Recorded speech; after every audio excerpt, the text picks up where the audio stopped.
Okay, calm down. And I wanted to bring this up too, the ceasefire thing, Yeah, right? The extremely confusing idea of what is the ceasefire? Whose proposal is it? What is it? Why is the U.S. president unveiling an Israeli proposal? That seems odd in and of itself. But what is the timing of this? Well, you're looking at last week after the massacre in Rafah, after the Biden administration has to come out and say, actually, that didn't cross any red lines. Massacring civilian refugees in tents doesn't cross a red line. After the fact that the Rafah crossing has been closed for all these weeks and the aid situation is just spiraling out of control, while the ridiculous pier that the U.S. was building, which was never going to be effective, has proven to be comically worse than what people thought because it like sank, right? So so in this context, Biden unveils a ceasefire plan because he has to distract from the fact that he's taken no action on the things that he was supposed to take action on.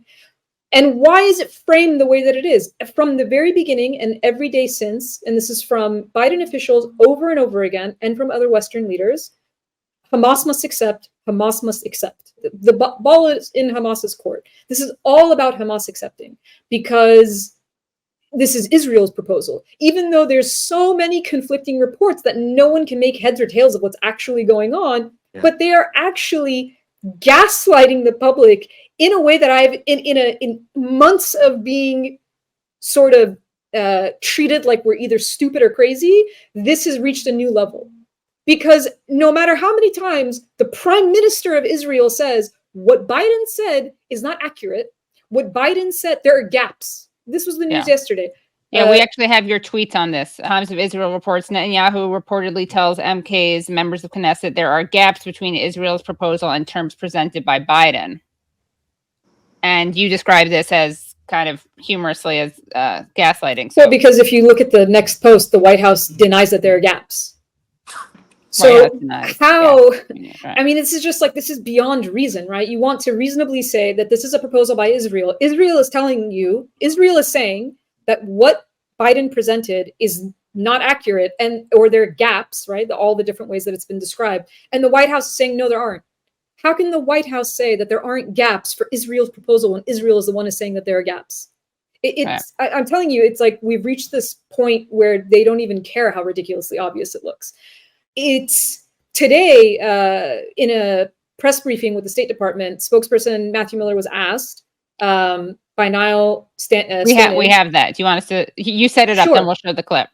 Basically, he was asked, because there's so much confusion around the proposal, he broke it down to say, are you basically saying that Hamas is supposed to sign off on their own dissolution? I mentioned the president's remarks, which included the idea that as long as Hamas lives up to its commitment, there could be, and I quote, the cessation of hostilities permanently.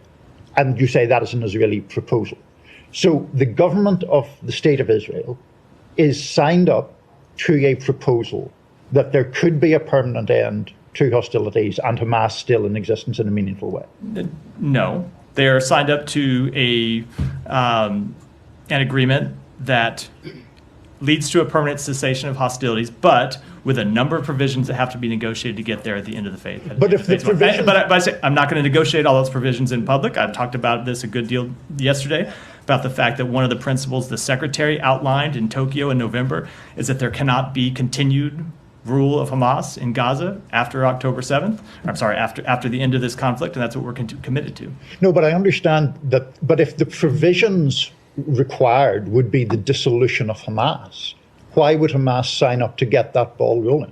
Because they don't want to see continued conflict, continued Palestinian people dying. They don't want to see war in Gaza. They want to see reconstruction of Gaza. Now, look, I will grant you one thing. I said this to Matt yesterday. It may be that Sinwar decides that he is safe in a tunnel and his interests have diverged from the people of Gaza. And so he's not willing to agree to a ceasefire. And he's not willing to look at this proposal and say it requires good faith negotiations to get from phase 1 to phase 2. So I'm not going to accept it because I'm safe and I don't have any interest in the Palestinian people who continue to suffer the ravages of war. But I will say, if you look at the deal that's on the table, it is manifestly in the interest of the Palestinian people, is manifestly in the interest of the Israeli people, is manifestly in the interest of the world. And so that's why we'll continue to push for it. And if Hamas really does represent the interests of the Palestinian people, as they say over and over, it's without a doubt that they'll take this deal. I think the very end, when he says his last statement is kind of the funniest part. He says, if Hamas really, they say they represent the Palestinian people, if they do, then they would take this deal. Well, the Biden administration has said over and over that they want a ceasefire. And if they did, they wouldn't have vetoed it over and over again, right? So it's just this constant doublespeak that you're dealing with when they're talking. They also say that this deal, which is extremely confusing because there's no description of what happens between phase 1 and phase 2, right? That has to be negotiated. But then what kind of an agreement is it? Then really, what it is a 6-week ceasefire, which is what's been proposed over and over again, which is what everybody takes issue with, because the entire point is to get a permanent ceasefire. If you say the permanent ceasefire is contingent on negotiations that have not even taken place yet, what new deal are you offering? There is no new proposal, which is why the Prime Minister of Israel, Netanyahu, has repeatedly said, our objectives have not changed. Our policy, our conditions have not changed. So that it's being presented as something new that on one hand is exactly what they've said over and over again, and on the other hand is nearly identical to what Hamas already agreed to weeks ago, right? It doesn't make sense, and there's this sort of refusal to clarify what's going on. And so we're just being told over and over again, this is the best deal on the table. This is Israel's proposal. And even when there's pushback from Israel, it's on Hamas. Now, what's the logic behind that? The logic behind it is, so if it doesn't happen, guess who gets blamed? And all of a sudden the narrative shifts, right? It's not about massacres in Rafah. It's not about Biden's red lines. It's not about a humanitarian crisis. All of that will suddenly be blamed on Hamas and Hamas alone, because they've unveiled this plan that has no clear parameters. Also, it makes no sense because Biden called Hamas unadulterated evil, right? If Hamas is unadulterated evil, then why would they expect them to accept this? Well, the thing is when Biden was making his comments originally on Friday, he doesn't, the idea that phase 2 would be a negotiation between Israel and Hamas, but then that the ultimate goal is the eradication of Hamas, is in and of itself a very paradoxical position to take, right. Which is why you get Niall asking that question. It's like, but how does that negotiation process make sense? And ultimately, isn't that what Israel has been saying all along? In the same speech on Friday, Biden also basically says that Israel's goal of sort of eradicating Hamas is not an attainable goal, right? It's not an obtainable objective, and yet that's the objective that Israel has. So then what happens? What happens is this? Let's play it out for a minute. Everybody agrees. Okay, there's a 6-week ceasefire, and now they're negotiating phase 2. Well, all Israel has to say is, we haven't eradicated Hamas. Until we eradicate Hamas, we have the right to defend ourselves. That's not a ceasefire. That's a temporary ceasefire, which has been the problem all along. And this is the most interesting part, and I'll end with this for myself. Israel has accused everyone of being Hamas.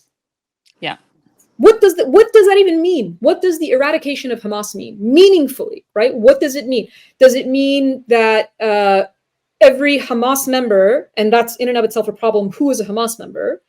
Every Hamas member is what? They have to leave Gaza, and where do they go? Are they arrested? What happens to these people who you're talking about eradicating? Are they all killed? Like, what does that mean? That hasn't been described. And then who is Hamas has not been clearly defined, because Israel wants to designate UNRWA as a terrorist organization. Would that mean then that the eradication of UNRWA is included as part of the eradication of Hamas? Accused the United Nations of being colluding with Hamas, the World Health Organization of colluding with Hamas, South Africa of being a legal arm for Hamas. Right. So when you talk about these terms in such vague, with such vague wording, it allows Israel to indefinitely continue the war under the guise of a ceasefire, which makes absolutely no sense.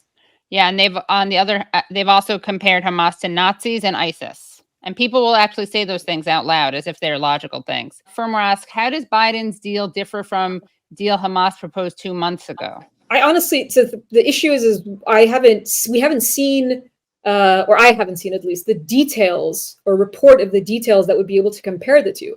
What the language that the Biden admin is using is that it is nearly identical. And in fact, in yesterday's State Department press briefing, Associated Press reporter Matt Lee asked Matthew Miller this very question. He said, well, okay, nearly identical. What does that mean?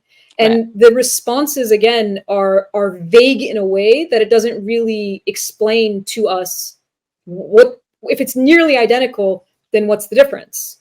Then why did Israel reject it then, but now all of a sudden Israel will accept it? So that near identical is vague enough. And you have to understand, in legal language, that's the intention, right? You intentionally use vague language in order to later justify in a legal basis what is okay. So if you make it vague enough, then it's like, well, it's technically different, but it gives Israel the ability, and this is according to Israel itself, it gives Israel the ability to continue the war until its objectives are met. And when those objectives themselves are vague, it really lays the groundwork for them to be able to just continue doing exactly what they've been doing this entire time.